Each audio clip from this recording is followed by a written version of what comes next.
சென்னை கடற்கரை தாம்பரம் இடையே மேற்கொள்ளப்பட்டு வரக்கூடிய பராமரிப்பு பணிகள் காரணமாக புறநகர் மின்சார ரயில் சேவையில் மாற்றம் செய்யப்பட்டு இருக்கிறது. அந்த வகையில் பல்லாவரம் தாம்பரம் இடையே 25ஆம் தேதி அதிகாலை 12 மணி தொடங்கி 4 மணி வரைக்கும் இந்த பராமரிப்பு பணிகள் மேற்கொள்ளப்பட இருக்கிறது.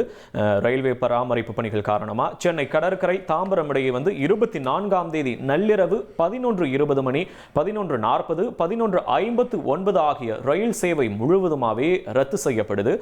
மறுமார்க்கத்தில் கூடுவாஞ்சேரி சென்னை கடற்கரை இடையே அதே நாளில் இரவு 9:40 10:15 மணிக்கு இயக்கப்பட்ட புறநகர் ரயில் செங்கல்பட்டு சென்னை கடற்கரை இடையே இரவு 11 மணிக்கு பகுதியாக இயக்கப்படும் அப்படின்ற அறிவிப்பும் வெளியிடப்பட்டு இருக்கிறது. பராமரிப்பு பணி காரணமாக புறநகர் மின்சார ரயில் சேவையில் மாற்றம் செய்யப்பட்டு இருக்கிறது. தொடர்பான முக்கிய செய்தியை தான் நம்ம பார்த்துட்டு இருக்கோம்.